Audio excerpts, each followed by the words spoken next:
From MTN News, this is Montana This Morning. You might have seen it, or you might have even smelt it if you've driven out to Bozeman-Yellowstone International Airport.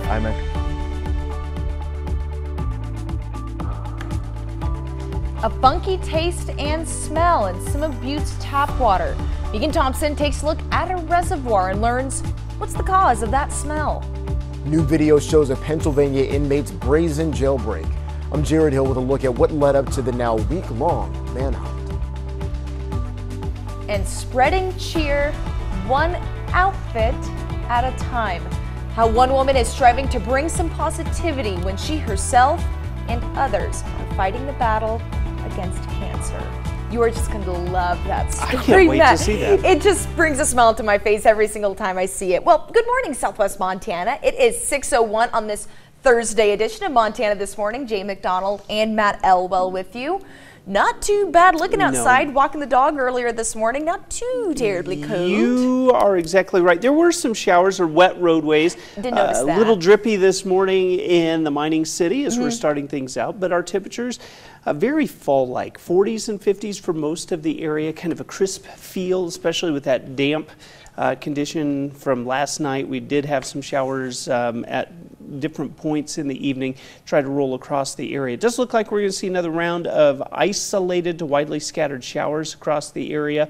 A little breezy up on campus this morning, but comfortable. Our temperatures really pushing back into the 70s again this afternoon. You may need that umbrella early on in the day. Maybe the afternoon, some splash and dash showers as well. I'm going to talk more in depth about the timing and what to expect in just a few minutes. All right, thank you very much, Matt. Now our top story for this half hour, Montana's Attorney General is pushing back after a formal complaint issued this week accused him of professional misconduct of his handling of a long-running dispute between the Montana legislature and the state Supreme Court.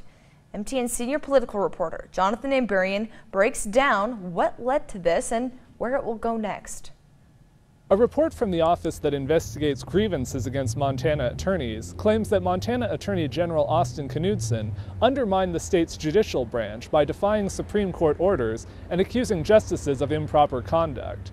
But Knutson's office says the allegations have no merit and that they come out of a legitimate political dispute. The formal complaint comes from Timothy Strauch, a Missoula attorney serving as special counsel for the Office of Disciplinary Counsel. It alleges that, quote, Knutson and lawyers under his supervision routinely and frequently undermine public confidence in the fairness and impartiality of our system of justice by attempting to evade the authority of the Montana Supreme Court and assaulting the integrity of the judiciary and the individual justices who are duly elected by Montana citizens to make decisions. The complaint calls for the State Commission on Practice, a panel including lawyers and non-lawyers appointed by the Supreme Court, to hold a hearing and recommend to the court whether Knutson should face disciplinary action. They have the authority to recommend anything from a reprimand to, in an extreme case, disbarment. A spokesperson for Knutson said in a statement to MTN, quote, the Attorney General looks forward to filing his response with the Commission. The allegations are meritless and stem from a legitimate dispute between two branches of government. No one should be persecuted for holding a different opinion than those in power. They went on to accuse Strauch of political bias and question the timing of the complaint. The complaint lists 41 counts against Knutson, but they essentially boil down to repeated accusations that he or attorneys working for him violated rules of professional conduct for lawyers by disobeying an obligation from a court. The issue dates back to 2021, when Knutson represented Republican state lawmakers, as they issued subpoenas for and received several thousand internal emails from justices, judges, and court staff to try and uncover alleged bias on the courts. The Supreme Court eventually blocked the subpoenas. The complaint says Knutson sent letters to justices that re-argued or resisted their rulings, and that he refused to return judicial branch emails when ordered. The Office of Disciplinary Counsel is funded through assessments on practicing Montana attorneys. The current chief counsel, Pam Busey, told MTN she selected Strauch as a special counsel because she had previously run for attorney general and wanted to avoid the appearance of conflict of interest. Busey said the office did receive at least one grievance against Knutson, but declined to say when the investigation began.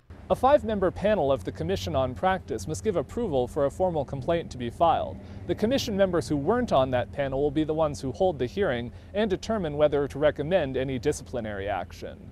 In Helena, Jonathan Amberian, MTN News. Thank you very much, Jonathan. Now, a little closer to home, a giant algae bloom on one of Butte's water sources has given some residents a funky taste and smell in their tap water this past week. MTN's Megan Thompson explains what happens now. A large algae bloom here at Basin Creek Reservoir was causing some taste and odor issues for Butte residents last week, and it's still lingering, but officials say that the issue is under control. The algae blooms are unpredictable and they can happen really quickly. You can come up here one day and there won't be any real indication of an algae problem. You come up the next day and it looks like somebody poured green paint on the surface of the reservoir.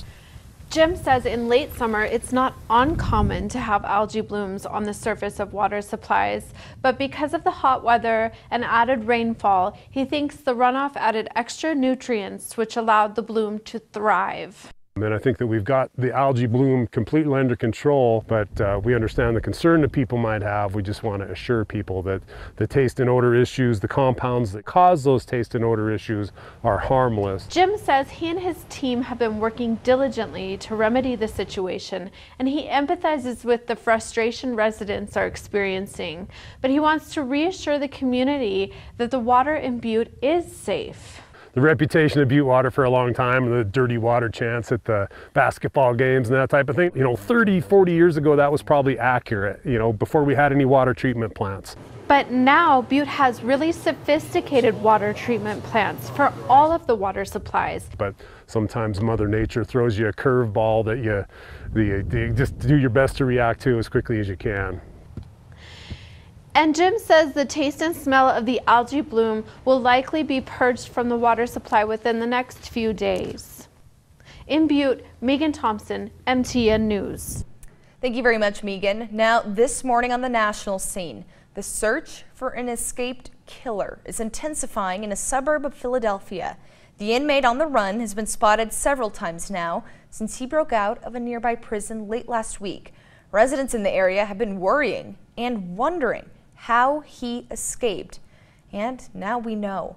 CBS's Jared Hill is in New York with new video of his brazen breakout. You're watching the moment a convicted killer broke out of a Pennsylvania jail 1 week ago. With his hands and feet stretched between two prison yard walls, 5-foot-tall Danilo Cavalcante shimmies up to the roof and out into the community. The acting warden says a guard on duty was supposed to be watching. The tower officer did not observe nor report the escape. The escape was discovered as part of the inmate counts that occurs when inmates come in from the exercise yard. Nearly an hour after his escape, that tower officer now on leave. It's the second time this year an inmate has escaped from the Chester County facility. I just wish that they would catch him and also let us know why there have been 2 people since May that escaped from that prison. As that investigation continues, the manhunt for Cavalcante intensifies. This morning, hundreds of officers and federal agents are combing through yards, checking cars, even a train, trying to track him down. State police say he was last seen Tuesday night, still within the search area, and there have been 7 confirmed sightings since he broke out. We continue to increase the number of personnel assigned as conditions dictate. As frustration and worry grow among neighbors. Just kind of taking it day by day, even, hour by hour. 2 Pennsylvania school districts have canceled classes. Jared Hill, CBS News. And the heat wave is taking a toll on the search efforts. Authorities say a canine was hospitalized with heat-related emergencies. And the thick underbrush is also making it the hunt difficult. After just a few feet, searchers can easily lose sight of one another. Now, switching gears a little bit, there's a new website that aims to make women feel safer when traveling alone or visiting a country they're unfamiliar with. It's called Greether and pairs female travelers with female tour guides. Christine Lazar shows us how it works. Jen Emery got bitten by the travel bug early. But traveling alone as a woman does come with risks. At nighttime, you get a little nervous if you want to go out, or if you're at a museum too long and like night starts to fall, like getting back to your hotel room, or maybe even streets that you don't know that maybe you shouldn't go down versus others. Those are things that even on my 50th country still go through my head. It's those feelings that prompted Vanessa Corral, an avid traveler herself, to create the website Greether. I just was tired of people telling me, don't go to Egypt because as a woman, you shouldn't go alone. Don't go to Guatemala because it's unsafe. Greether matches female travelers with female tour guides. And we do this by vetting everybody, including you as a traveler. Jen Emery hired a tour guide through Greether for her trips to Chile and Amsterdam. Users can hire their Greether for an entire day or just a few hours. That female local guide will not only show the traveler what her city has to offer, she will share safety tips from which streets and neighborhoods can be dangerous to how to use public transportation safely. They are currently in 90 countries and 550 cities. What you'll pay depends on the city you're visiting. 2.5 hours with a Greether in San Francisco will cost you around $75, whereas the same amount of time in Mexico will cost you $55. Christine Lazar, CBS News, Los Angeles. Thank you very much, Christine. Now, when you're in the battle against cancer, it's important to keep spirits up, but that's much easier said than done. After so many doctor's offices, appointments, and treatments, it's easy to feel down. Well, one woman's mission is to make sure that doesn't happen. In this next story, we're going to introduce you to Susie Rommel. Susie Rommel will be the first to tell you she doesn't like to cook. She blames the stove. I've got 1,000,001 recipes in there, but I just don't like that stove. So if you can't cook them in the air fryer, I'm not cooking them. You'll find the occasional pastry and tasty teas in her kitchen, and you'll also find Post-it notes. Lots of Post-it notes. This is my favorite one. Therefore, I tell you, whatever you ask for in prayer, believe that you have received it and it will be yours. And there's been a lot of prayer here since late 2018. I was in the hospital for about 3 weeks and had surgery, and they found cancer in many places. With that diagnosis, you'd think Susie would have some down days. I don't. I know that's hard to believe. I think there's something wrong with me. Susie says other people might agree with that, especially when they see Thank you so much. This. Wow.